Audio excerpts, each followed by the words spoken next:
ಮುಂದಿನ 6 ತಿಂಗಳು ಈ ರಾಶಿಯವರಿಗೆ ಅದೃಷ್ಟ. ರಾಜಯೋಗದಿಂದ ರಾಜವೈಭೋಗ. ಜೂನ್ ತಿಂಗಳೊಂದಿಗೆ ಈ ವರ್ಷದ ಮೊದಲ ಭಾಗವು ಕಳೆದಿರುವುದರಿಂದ ಜುಲೈನಿಂದ ಉಳಿದ 6 ತಿಂಗಳುಗಳು ಹೇಗೆ ಇರುತ್ತವೆ ಎಂಬುದು ಪರಿಗಣನೆಯ ವಿಷಯವಾಗಿದೆ. ಈ ವರ್ಷ ಶನಿ, ರಾಹು, ಕೇತು ಮತ್ತು ಗುರುಗಳು ತಮ್ಮ ಪ್ರಸ್ತುತ ರಾಶಿಗಳಲ್ಲಿ ಸಾಗುತ್ತಿರುವ ಕಾರಣ ಫಲಿತಾಂಶಗಳಲ್ಲಿ ಯಾವುದೇ ದೊಡ್ಡ ಬದಲಾವಣೆಗಳಿಲ್ಲದಿರಬಹುದು.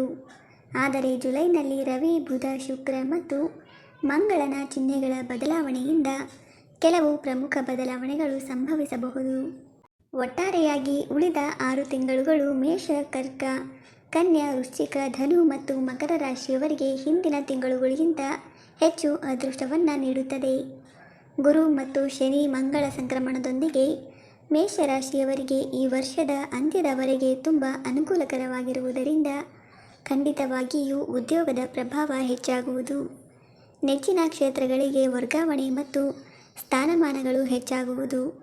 ಲಾಭಸ್ಥಾನದಲ್ಲಿರುವಂತಹ ಶನಿ ಮತ್ತು ಧನಸ್ಥಾನದಲ್ಲಿರುವ ಗುರು ಆದಾಯವನ್ನು ಹೆಚ್ಚಿಸುವರೇ ಹೊರತು ಕಡಿಮೆಯಾಗುವುದಿಲ್ಲ. ವಿದೇಶ ಪ್ರವಾಸ ಮತ್ತು ವಿದೇಶಗಳಲ್ಲಿ ಗಳಿಸುವ ಸಾಧ್ಯತೆಗಳು ಸಹ ಹೆಚ್ಚಾಗುತ್ತವೆ. ಕರ್ಕಾಟಕ ರಾಶಿಯವರಿಗೆ ಗುರು ತುಂಬ ಅನುಕೂಲಕರವಾಗಿದ್ದು ವರ್ಷಾಂತ್ಯದವರೆಗೆ ರಾಹು, ಕೇತು, ಜುಲೈನಿಂದ ಬುಧ, ರವಿ, ಶುಕ್ರ ಕೂಡ ಅನುಕೂಲಕರವಾಗಿರುವುದರಿಂದ ಆಶಯ ಸಿದ್ಧಿ ಮತ್ತು ಆದಾಯ ವೃದ್ಧಿಗೆ ಉತ್ತಮ ಅವಕಾಶಗಳಿವೆ. ಏನೇ ಮಾಡಿದರೂ ಯಶಸ್ಸು ಸಿಗುತ್ತದೆ. ಎಲ್ಲ ಆದಾಯ ಮಾರ್ಗಗಳು ಫಲಪ್ರದವಾಗಿವೆ. ವೃತ್ತಿ ಮತ್ತು ಉದ್ಯೋಗಗಳಲ್ಲಿ ಸೌಂದರ್ಯ ಹೆಚ್ಚಲಿದೆ. ವ್ಯಾಪಾರಗಳು ಲಾಭದಾಯಕವಾಗುತ್ತವೆ. ಮನೆಯಲ್ಲಿ ಶುಭ ಕಾರ್ಯಗಳು ನಡೆಯಲಿವೆ. ಕನ್ಯಾ ರಾಶಿಯವರಿಗೆ ಶನಿಯು ಆರಂಭದಲ್ಲಿ ಸ್ಥಿತನಾದರೆ ಅನುಕೂಲವಾದರೆ ಗುರುವಿನ ಸಂಚಾರವು ಶುಭ ಸ್ಥಾನದಲ್ಲಿದೆ.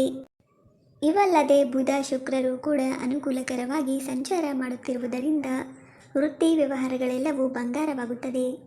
ಕೆಲಸದ ಜೀವನದಲ್ಲಿಯೂ ಸಹ ಪ್ರಾಮುಖ್ಯತೆ ಮತ್ತು ಪ್ರಭಾವವು ಬಹಳ ಹೆಚ್ಚಾಗುತ್ತದೆ. ನಿರುದ್ಯೋಗಿಗಳಿಗೆ ಅನಿರೀಕ್ಷಿತ ಕೊಡುಗೆಗಳು ಬರುತ್ತವೆ. ಮದುವೆಯ ಸಂಬಂಧ ದೃಢವಾಗುತ್ತದೆ. ವೇಶ್ಯಯನ ಯೋಗ ನಡೆಯುತ್ತದೆ. ಆರೋಗ್ಯ ಭಾಗ್ಯವೂ ಬೇಕು. 7ನೇ ಸ್ಥಾನದಲ್ಲಿ ಗುರುವಿನ ಸಂಚಾರವು ವೃಶ್ಚಿಕ ರಾಶಿಗೆ ಬಲವನ್ನು ನೀಡುತ್ತದೆ. ರಾಹು ಮತ್ತು ಕೇತುಗಳ ಜೊತೆಗೆ ಶುಕ್ರ ಮತ್ತು ರವಿ ಸಹ ಅನುಕೂಲಕರವಾಗಿರುವುದರಿಂದ ಉದ್ಯೋಗದಲ್ಲಿ ಪ್ರಭಾವ ಹೆಚ್ಚಾಗುತ್ತದೆ. ವೃತ್ತಿ ಮತ್ತು ವ್ಯಾಪಾರದಲ್ಲಿ ನಿರೀಕ್ಷೆಗೂ ಮೀರಿ ಲಾಭ ಹೆಚ್ಚಾಗುತ್ತದೆ. ಅನಾಯಾಸವಾಗಿ ಧನಲಾಭವಾಗುವ ಸಂಭವವಿದೆ. ವಂಶಾವಳಿ ಕೂಡಿಬರುತ್ತದೆ. ಆಸ್ತಿಗಳ ಮೌಲ್ಯವು ಬಹಳವಾಗಿ ಹೆಚ್ಚಾಗುತ್ತದೆ. ಸಾರ್ಥಕ ಜೀವನ ನಡೆಸುತ್ತಿದ್ದಾರೆ. 1 ಅಥವಾ 2 ಶುಭ ಬೆಳವಣಿಗೆಗಳು ನಡೆಯುತ್ತವೆ.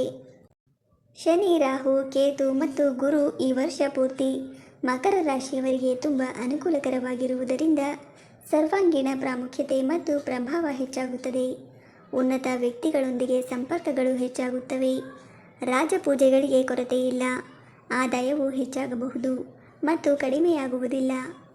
ಆಸ್ತಿ ವಿವಾದ ಬಗೆಹರಿಯುತ್ತದೆ ಮತ್ತು ಬೆಲೆ ಬಾಳುವ ಆಸ್ತಿ ಕೂಡಿ ಬರುತ್ತದೆ. ಮನೆ, ವಾಹನ ಸೌಲಭ್ಯ ಕಲ್ಪಿಸಲಾಗುವುದು.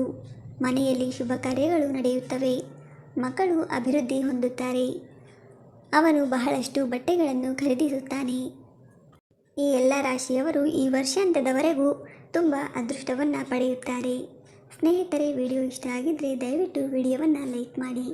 ಹಾಗೆ ನಮ್ಮ ಚಾನಲ್ಗೆ ಸಬ್ಸ್ಕ್ರೈಬ್ ಆಗೋದನ್ನು ಮರಿಬೇಡಿ. ಧನ್ಯವಾದಗಳು.